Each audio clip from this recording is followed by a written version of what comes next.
I'm Zoe, a 28-year-old librarian with a past that reads more like a thriller than a quiet bookworm's life. I grew up in a neighborhood that taught me more about survival than any school could. I became a state champion in lightweight boxing and martial arts, not just for trophies, but to stand my ground. They called me Riptide back then, 'cause I was calm until I wasn't, and then I swept everything away. I remember the day I met Alex. It started like any other, with me shelving books and daydreaming between the quiet aisles of the library. But as I left work that day, some wannabe tough guys decided I was an easy target. That's when Alex stepped in, all chivalry and bravado. "Hey, leave her alone," he shouted, stepping between me and them. I rolled my eyes, knowing well I could handle it, but I appreciated the gesture. The thugs laughed. "What are you gonna do about it?" one sneered. Before I knew it, fists were flying. Alex took a hit, and that's when I stepped in. My training kicked in, and within minutes, the thugs were running away, nursing more than their pride. Alex was on the ground, nursing a busted lip. "Wow, that was amazing," he exclaimed, blood and awe mixing in his voice. "I'm Alex, by the way." "Zoe," I replied, offering him a hand up.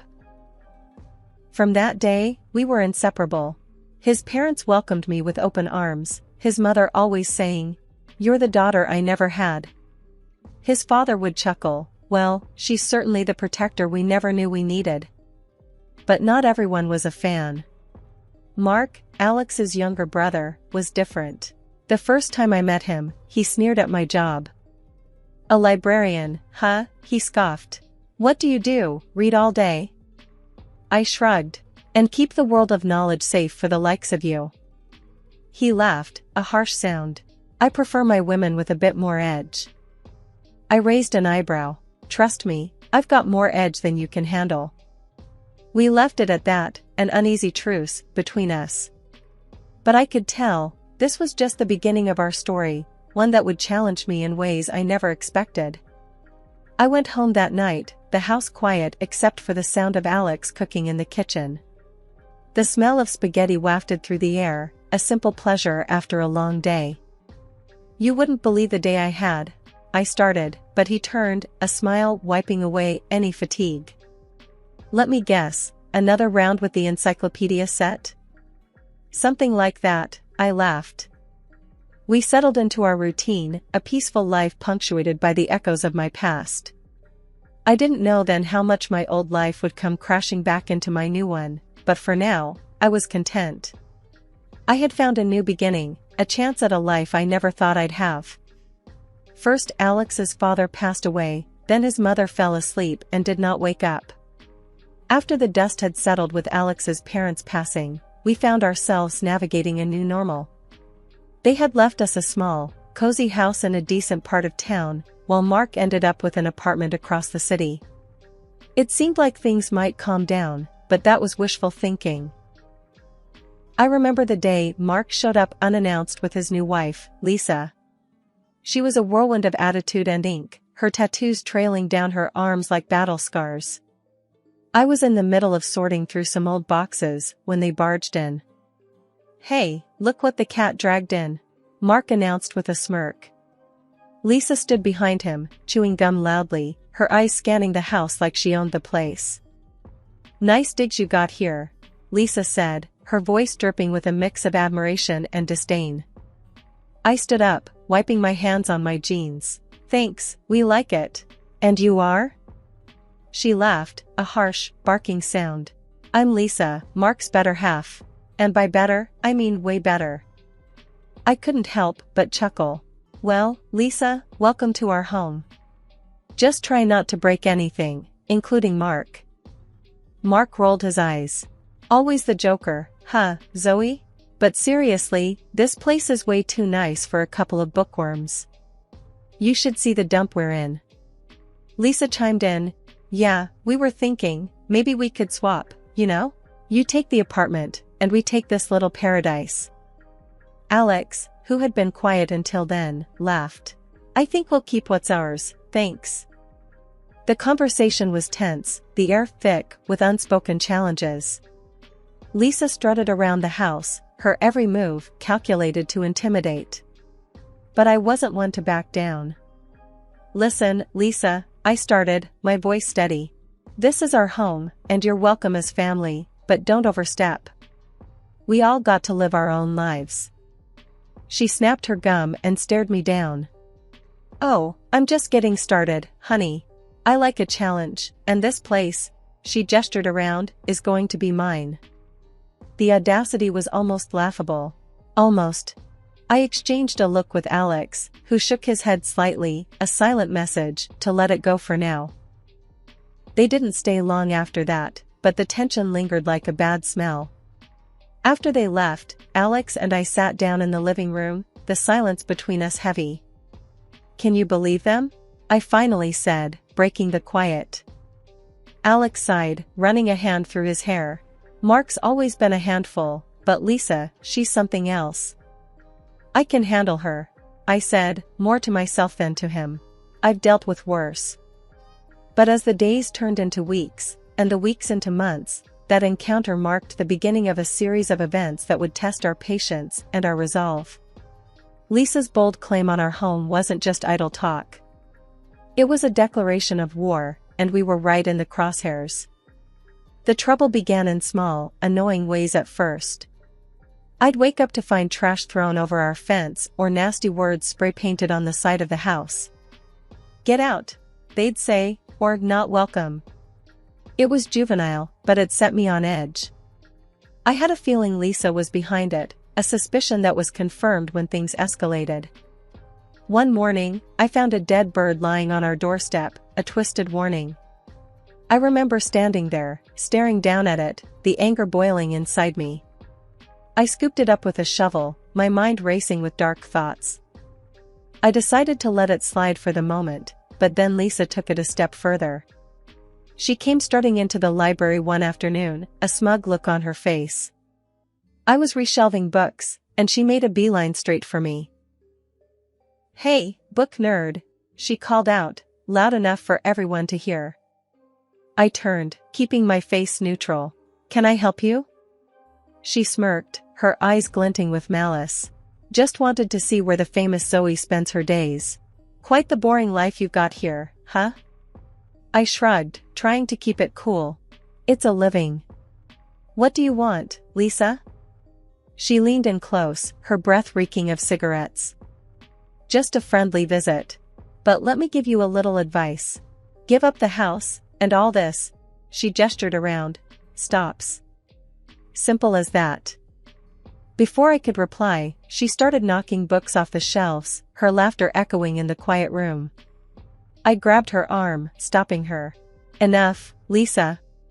Leave now, or I'll call the cops." She yanked her arm free, still smirking. "You wouldn't dare." "See you around, Zoe." I spent the next hour picking up books, my mind a whirlwind of anger and frustration. I wanted to fight back, to put her in her place, but I remembered my promise to stay calm. I couldn't let her see she got to me. That evening, I called Mark, hoping maybe he'd see reason. "Mark, your wife's out of control. She came into the library today, caused a scene. It's got to stop," I said, trying to keep my voice steady. There was a pause, and then he laughed. Zoe, always so dramatic. Lisa's just having a bit of fun. But I'll tell you what, you give us the house, and I'll make sure she leaves you alone." I clenched my fist, feeling the old fire rise. "That's not going to happen, Mark. Control your wife, or I'll take matters into my own hands." He scoffed. "Big words, Zoe. Just remember, you started this." We hung up, the threat hanging heavy in the air. I didn't tell Alex about the call, not wanting to worry him more than necessary. But I knew things were about to get a lot worse. It was only a matter of time before Lisa or Mark made their next move, and I had to be ready. The tension was like a thick fog, hanging over our home and seeping into every corner. I could feel it, a constant reminder that things were far from okay. It wasn't just the vandalism or the threats anymore. It was the waiting, the not knowing when or what would come next. One evening, as I walked home from the library, my nerves were on high alert. The streets were unusually quiet, the silence amplifying my anxiety. That's when I saw him, Mark, staggering down the sidewalk towards me, a bottle in one hand and a look of drunken fury on his face. "Hey, Zoe," he slurred, his words soaked in alcohol. "Thought you could ignore me, huh?" I stopped, my heart pounding. "Mark, go home. You're drunk." He sneered, taking a step closer. "This is my family's home you're living in. You don't belong here."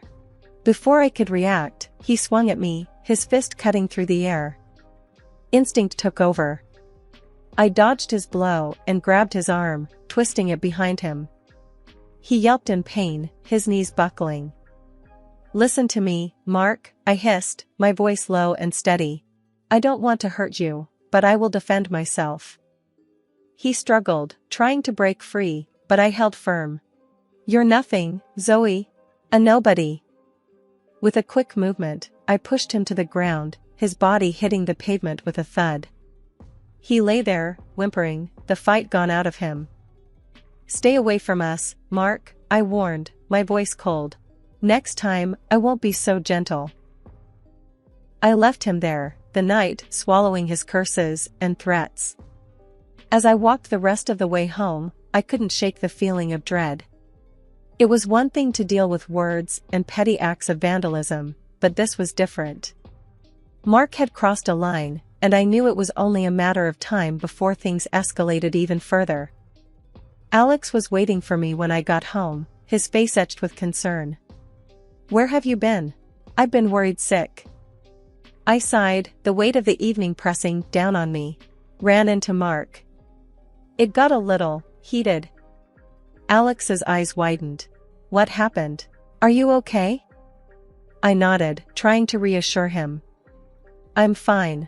Just tired of all this, tired of being pushed around." He wrapped his arms around me, a silent promise of support. "We'll figure this out, Zoe. Together." But as we stood there, clinging to each other, I couldn't shake the feeling that our troubles were far from over. I had reached my breaking point, and there was no turning back. I was ready to do whatever it took to protect our home, to protect our peace. And if that meant facing down the demons of my past, then so be it. I was no stranger to fighting, and I wasn't about to start backing down now. The days that followed were a blur of unease and whispered conversations. The incident with Mark had shaken me more than I wanted to admit. I knew I had to tell Alex everything, but part of me dreaded his reaction. Would he see me differently, knowing the full extent of the violence I was capable of? When Alex finally came home from his trip, I was a bundle of nerves. He looked tired, the lines on his face deeper than when he left. He dropped his bags and pulled me into a hug, a silent question in his embrace. "Zoe, what's wrong?" he asked, his voice laced with worry. "You're shaking." I took a deep breath, the words tumbling out. "It's Mark and Lisa. They've been terrorizing us, and it's getting worse." His brow furrowed, confusion and anger mixing in his eyes. "What do you mean? What happened?" I told him everything, from the dead bird to the confrontation with Mark. With each word, I saw the shock and hurt flash across his face. "You've been dealing with this alone? Why didn't you tell me?" Alex's voice cracked, a mix of anger and concern. "I didn't want to worry you, and I thought I could handle it," I admitted, my voice barely above a whisper. He sighed, running a hand through his hair. "Zoe, we're in this together. You don't have to carry this burden alone." I nodded, the guilt and relief swirling inside me. "I know. I'm sorry. I didn't want you to see this side of me. The side that fights, that hurts people." Alex took my hand, his grip firm. "I married you for all of you, Zoe. Your strength, your courage, it's part of who you are. And I love you for it." We talked late into the night, making plans and discussing our options. But underneath the strategy and determination, there was an unspoken fear. What if it wasn't enough? What if Lisa and Mark didn't back down? The next morning, I woke up to the sound of Alex on the phone, his voice low and urgent. I walked into the kitchen, catching snippets of his conversation. "Can't go on like this. We need to take action," he was saying. "I'll call the lawyer, see what our options are." He hung up and turned to me, a determined look on his face. "We're going to fight this, Zoe. Legally, and if necessary, we'll take other precautions. But we're not letting them win." I nodded, the fighter in me rising to the surface. "I'm with you, Alex. Whatever it takes." But even as we banded together, ready to defend our home, I couldn't shake the feeling of dread. Confessing to Alex had lifted a weight off my shoulders, but it also made the threat more real. This was no longer a distant danger, it was at our doorstep, and we were about to face it head-on. The battle lines were drawn, and there was no turning back. The quiet life we had built was about to be tested, and I only hoped that our love and resolve would be enough to see us through. One brisk morning, as Alex and I were enjoying a rare moment of quiet, a loud knock shattered the peace. We exchanged a wary glance before I opened the door. There stood Mark and Lisa, flanked by a group of guys with a rough, gangster edge. Lisa's smug grin told me everything I needed to know. This was her latest attempt to intimidate us, to scare us into giving up our home. "Look what we brought you," Lisa taunted, gesturing to the menacing crowd behind her. I felt Alex stiffen beside me, but I kept my cool. "This isn't going to work, Lisa. You can't bully us out of our own home." That's when the unexpected happened. The apparent leader of the group, a broad-shouldered guy with a commanding presence, stepped forward and burst out laughing. It wasn't the reaction any of us were expecting, least of all me. "Zoe? Is that really you?" he exclaimed, his laughter subsiding into a wide grin. I squinted, taking in his features, a flicker of recognition igniting in my mind. Danny Coleman?" The rest of the group looked on in confusion as Danny nodded, still grinning. "In the flesh. Can't believe it's you, Riptide." The old nickname sent a shockwave through the crowd. I saw the change in their eyes, the way their posture shifted from hostile to respectful. Lisa and Mark were visibly taken aback, the confidence draining from their faces. Danny turned to the group, his voice loud and clear. "Folks, you might not know this, but Zoe here is a legend.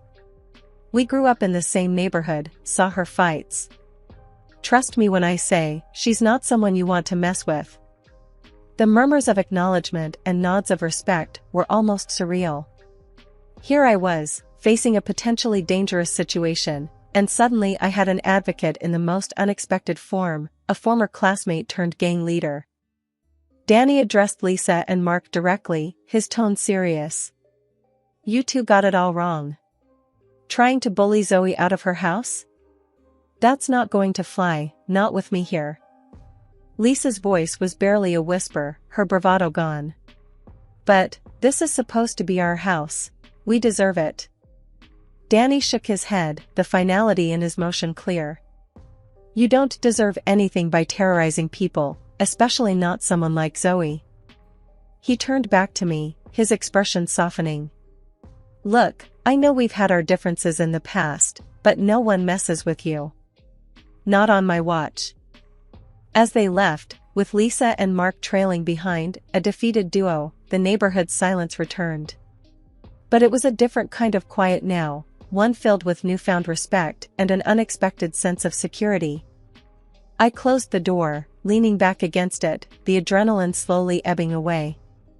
Alex wrapped his arms around me, a mix of shock and relief on his face. "I can't believe that just happened." I smiled, the tension finally releasing. "Neither can I. But I'm not complaining."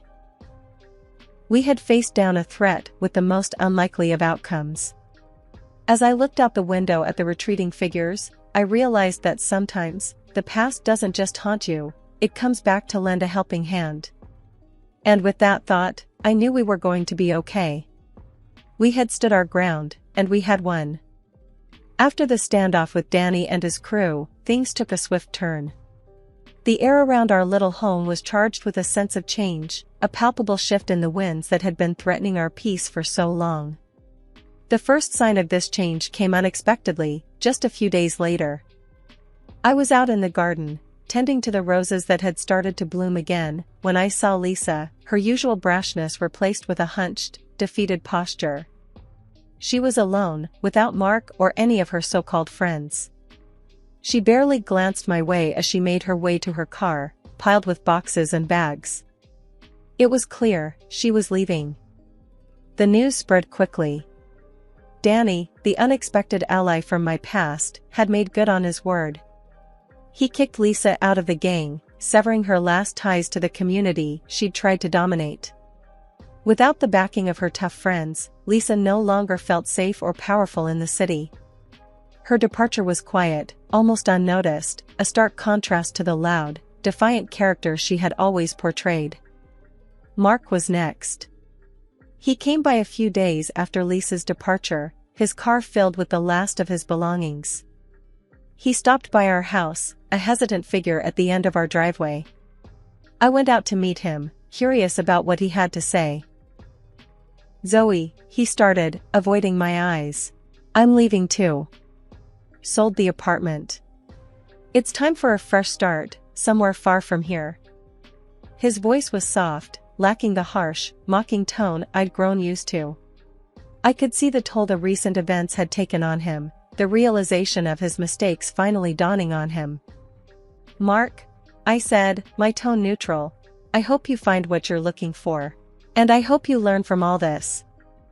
He nodded, a small acknowledgement of the chaos he'd helped create. "I'm sorry, Zoe, for all the trouble. I was wrong." With that, he got into his car and drove away, leaving behind the neighborhood, the conflicts, and a trail of regrets. The street that had once felt like a battleground was quiet again, the tumultuous chapter of our lives coming to a close. Inside, Alex and I watched from the window, a sense of surreal relief washing over us. "They're gone," I said, almost in disbelief. "Just like that." Alex wrapped his arm around my shoulder, pulling me close. "It's over," he whispered. "We can start to move on now." As we looked out at the quiet street, the setting sun casting long shadows over the houses, I felt a deep sense of gratitude for the unexpected turn of fate that had led us here. The day Lisa and Mark left, the neighborhood seemed to breathe a collective sigh of relief. It was as if the air itself was lighter, fresher, and filled with new possibilities. Alex and I found ourselves in a surreal kind of calm, the kind you only notice once the constant noise has gone. One evening, as we sat on our front porch, the last rays of the sun dipping below the horizon, I broke the comfortable silence between us. "Can you believe it's over?" I asked, my voice a mixture of wonder and relief. Alex looked over, a gentle smile playing on his lips. "Honestly, no. It feels like we've woken up from a bad dream." I chuckled, the sound more heartfelt than it had been in months. "A really bad dream. But, hey, we're awake now." With each passing day, the dark chapter of Lisa and Mark faded more into the background. Our home felt like a sanctuary again, a place filled with love and laughter, rather than tension and fear. I returned to my routine, finding solace in the simple tasks of gardening and reading, the library a haven of quiet stability. The simple pleasures of neighborhood life, once overshadowed by fear and conflict, now shone brightly. Evening walks, chats over the fence, the shared experiences of community life, they all took on a new significance. The path had been long and fraught with challenges, but we had emerged stronger, our bonds with each other and with our community deepened. The peace that now filled our home was not just the absence of conflict, but the presence of understanding, resilience, and love.